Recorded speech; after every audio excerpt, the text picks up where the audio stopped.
That email was never sent. The email is, false.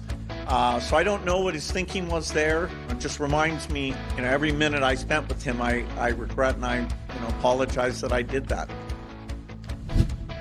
Microsoft co-founder Bill Gates today denying claims made in the latest release of the Epstein files, specifically around some 2013 draft messages that were found in Epstein's email.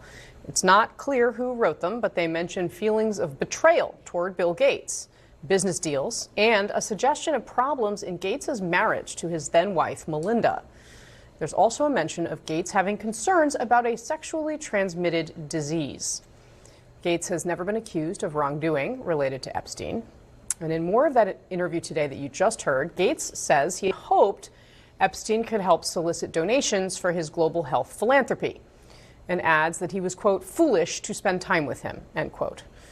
Melinda Frenched Gates, who divorced Bill Gates in 2021, saying this last night about her ex-husband.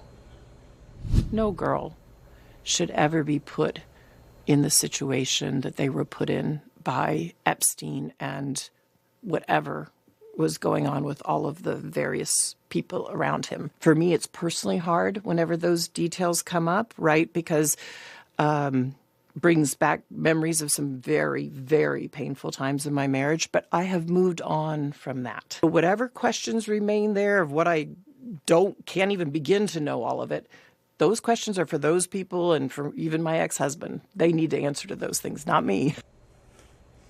Kara Swisher, There's a lot here. I don't know what to say. I mean, look, Bill Gates was foolish. That's an understatement. The judgment is the lowest you can get in hanging out with someone like that. Everyone knew what Epstein was at the time. I can tell you he was floating around technology like you couldn't believe. He'd show up at TED, he'd show up at various things.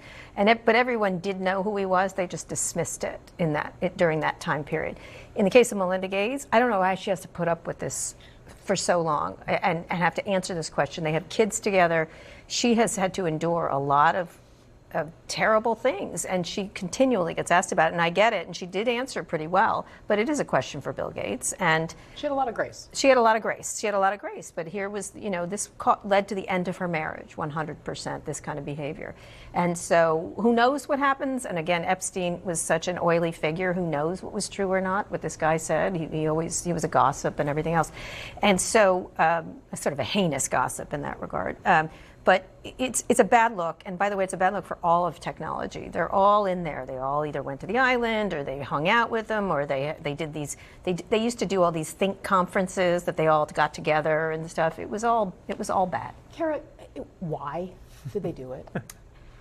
Not everybody is the same, but I think they were coming up in the world. They were getting a lot of attention, and so they wanted to be. People in technology want to be more than that. Oh, we're all so smart and we're intellectual, and he was part of that.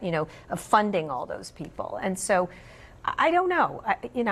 Their parents didn't hug them enough as children. I don't know what happened to them. But it was sort of this chasing what they thought was glamorous, which was heinous, actually.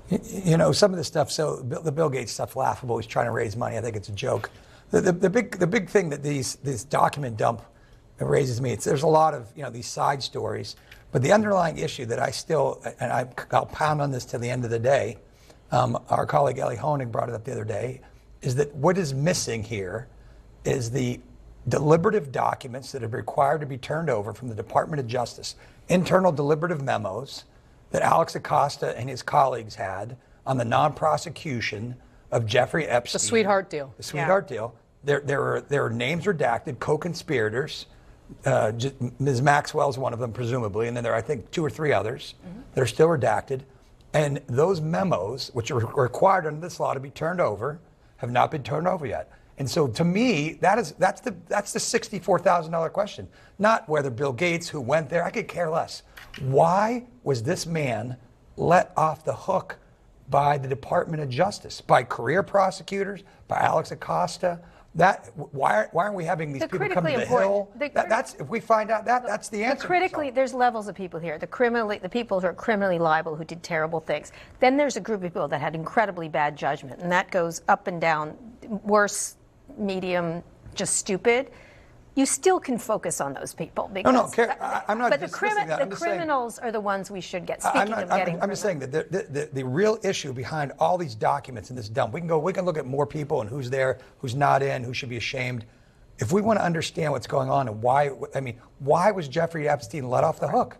The law requires these memos to be turned over. These deliberative internal documents, Department of Justice, where people go back and forth and discuss this, those have not been produced yet. And the Congress needs to do their job and demand those. Well, Congress should be asking for them in a SCIF. If they are sensitive information or whatever it is, they should be. But they should have it, whether you got to do it in Canada. Well, there is a there law, needs to be a review. There is a law, and so the Justice Department should be doing that. That's what I'm saying here. Until the American public hears about that or finds out, there's no amount of who's there, what parlor game. There are real people who are affected here, and Americans deserve an answer. I just think about like 10 or 15 years ago, we believed our lives, the next few years, are going to be defined by billionaires, the power of tech billionaires. There were all these people who had gathered so much power to themselves. And I think we were right, but not in the way we expected. That so much has been defined by the sort of personal failings of these billionaires, people who let their midlife crisis dictate the way they run their company, the people who let their own insecurities change the way they ran their big technology companies. And we see sort of inside the lives of these folks now and think maybe we were a little bit misplaced in sort of putting our hope in these folks. I didn't put my hope in them, but one of the things that I will say is Melinda Gates was so graceful there. And by the way, let me tell you, during that time, a lot of those tech people went, and the only people who ever said things to me were often the wives of those people, now the ex-wives. But I had someone else say to me, a wife, a very prominent technologist, they had gone to the island. She landed, looked around and said, we need to leave here. Something terrible is going on here. Why are we here? And the husband was like, why? What's wrong? Like that kind of thing. Again, we should know why the Department of Justice did not prosecute these people. Yes. Yeah, we absolutely do need the answer to that. All right, we'll be right back.